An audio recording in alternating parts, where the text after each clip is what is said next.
One of the things that I love about the Golf GTI is that when you walk back to one on a cold, wet, miserably grey day, it exudes this sense of well-being. Not too aggressive, not too shouty, just reassuringly solid. It's as welcoming as a faithful Labrador. The only trouble is that in recent years the standard GTI has perhaps lent a little too far in this direction, becoming more of a cosy hatch than a hot hatch. And I think VW knows this, which is why for the Mark 8 it has been very quick to roll out the Clubsport edition. With the real Golf GTI, please stand up.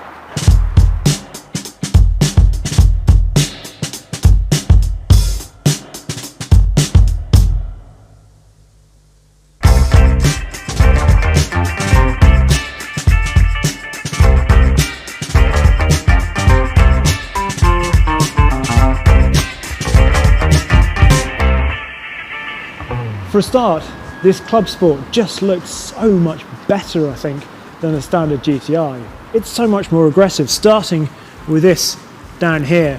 They've got rid of the fog lights, opened it up on this side, not on that side, but just on this side for more cooling.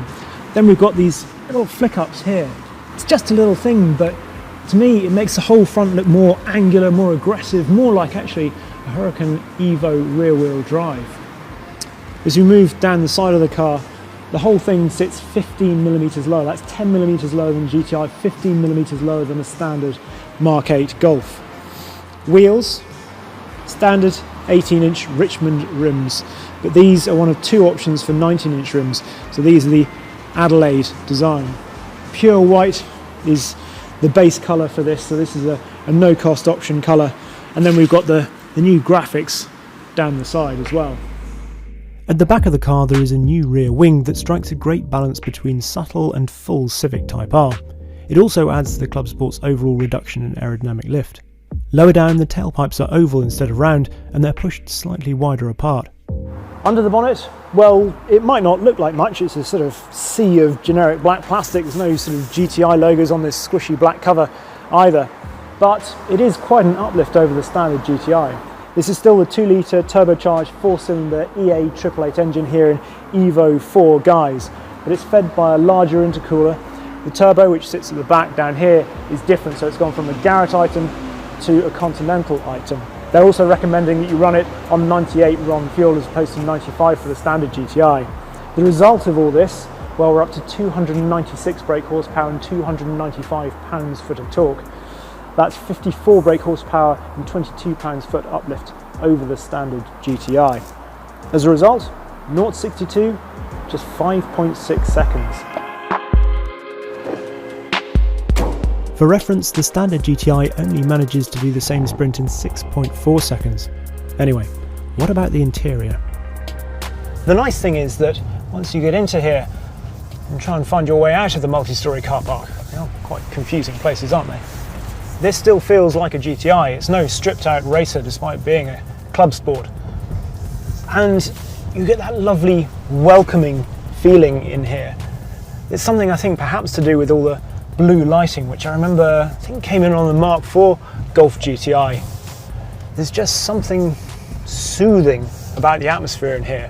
And now with the sort of ambient lighting you've got in the doors as well, it's just a lovely place to be. I do like this steering wheel. There's kind of a bit of GTI badging down there, nice bit of red chrome, but VW has done good GTI steering wheels ever since the Mark 5 really, with just that little bit of a flat bottom to it, but they're good to hold. Some of it obviously is generic Mark 8 Golf, and well, I've mentioned it before, so I'm not going to bang on about it too much, but the touchscreens, not the biggest fan of those, and sort of volume controls here. We've got haptic switches on the steering wheel as well, which, I don't know, they sort of work quite well, but I'm not their biggest fan, I have to say. And lights and things like that, it just seems like a layer of complication that's not really needed. It's not an improvement as far as I'm concerned in actual usability. There are some distinctive Clubsport things in here, like the seats. You don't get tartan in here, you get this new art velour covering with the sort of hexagon pattern on the seats and some nice red highlights as well. One other thing that is sort of Clubsport specific is the gear selector, because this is only available with a 7-speed DSG.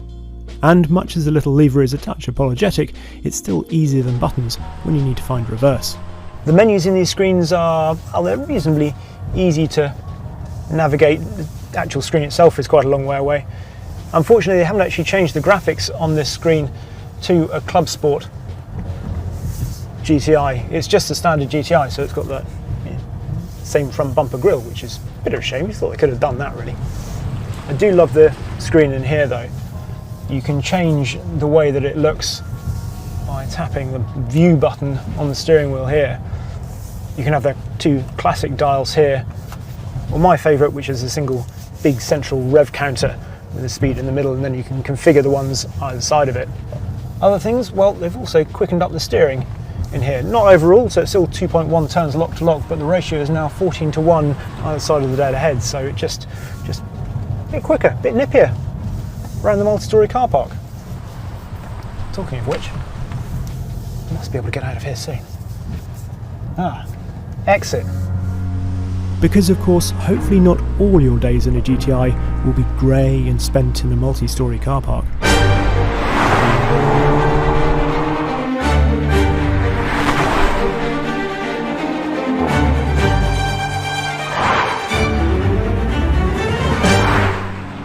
That's a bit more like it. The thing I really like about Golf GTIs, and it certainly applies to this Clubsport, is the maturity really with which they go down the road. They're sort of unflustered but actually deeply impressive. It just means you can really throw it at corners and bumps and it remains faithful, so you can really dissect a road.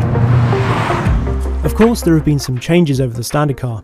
At the rear, the Clubsport has new bearings in the dampers, new wheel mounts and newly configured control arms, while at the front, the negative camber has been increased to 1.2 degrees.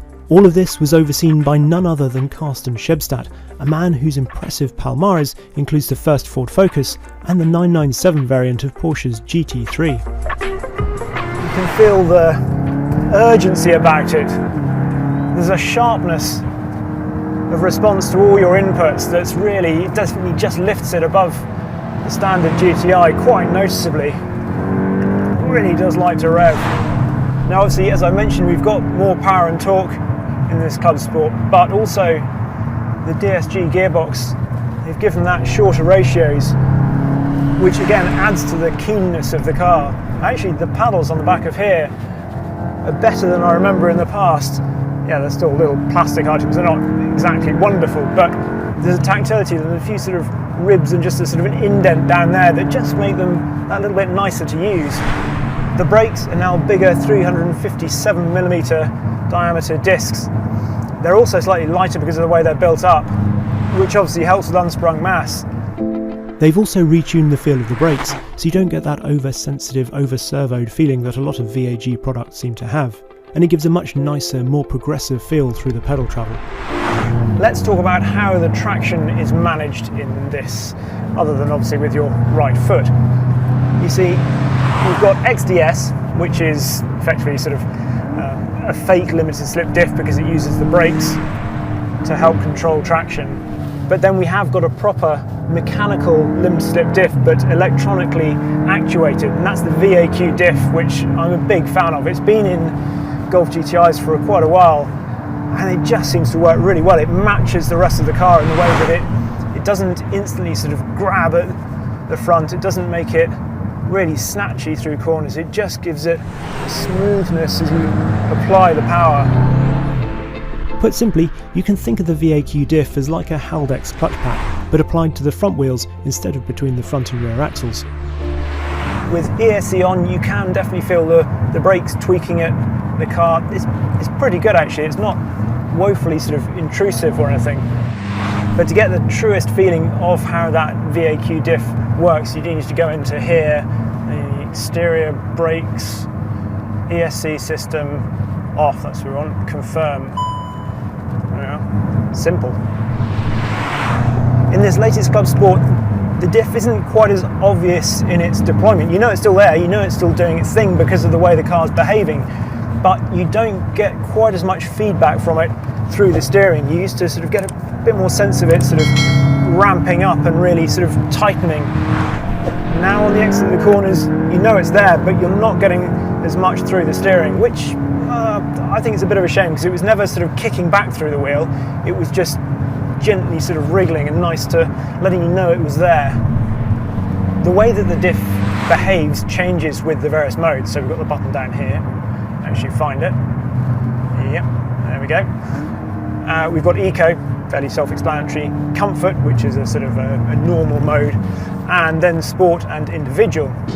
The standard GTI does of course get the VAQ diff these days. However, whereas the standard car's Vehicle Dynamics Manager only controls the XDS, the Clubsport's VDM controls both XDS and VAQ.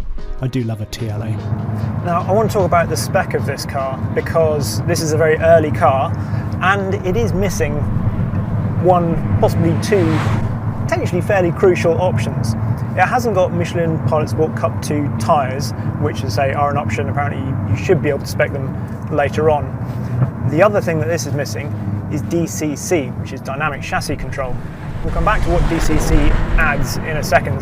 So this car is on passive dampers, which I like. I'm a fan of passive dampers. You know where you are with the car, and I think obviously the setup, whilst it's going to be a bit of a compromise, is pretty good actually. It's undeniably firmer than some might like for the everyday stuff, but it's not jarring or harsh. However, I think DCC is, well, I think it's pretty much a must-have option. Firstly, by speccing it, you do get that breadth of ability within the dampers, so you can have that everyday comfort as well as the most focused settings, a bit more firmness when you really want to go on track, for example. You also miss out on, with this, the Nürburgring setting, which was trumpeted an awful lot when they announced this car. The Nürburgring setting is a subset of Sport, actually with slightly softer dampers than in Sport, and yeah, I'm not saying it would necessarily be much better than this, but I think when it's meant to be a standout feature, it's a shame not to have it. In terms of Nürburgring lap times, this is 13 seconds quicker than a standard GTI on Cup 2s, and it's only 5 seconds behind the old Clubsport S, which obviously had no rear seats. I was surprised by how good this Clubsport sounds as well, actually. You can get some nice pops and crackles as well. Interestingly, if you go into the modes and you go into individual and then you choose to spec your various things, there is a chassis option, which would seem odd given that we haven't got adaptive dampers, and there's another option for steering, so it's not that. I think, if I was going to go out on a limb, I think that actually might be the limb slip diff, just changing the settings on that, although there was a separate option for that in the old TCR, so try and find out. When you put it into Sport, I think the front end just feels a little bit more hooked up, just a little bit tighter. I really like this Clubsport. It just strikes a really nice blend of the usable and the aggressive. Is it as good as a Civic Type R? Possibly not, but then you don't have to put up with the Civic Type R's looks. We don't have it over an old 7.5 Golf TCR. I'm not sure I'd be necessarily looking to upgrade from that, because I still think that car is brilliant. You don't have to put up with the touchscreens either. And I think the steering's a little bit better on the old TCR as well. But in terms of this or a standard GTI, it's definitely this. Yes, at over £37,000, this costs £2,700 more than an equivalent DSG spec standard GTI. But I think the changes more than justify the extra outlay. Why? Because it's good to have a hot hatch that not only feels comforting on the grey days, but also excites you enough to take it out and go for a drive, just because there might be a good sunset.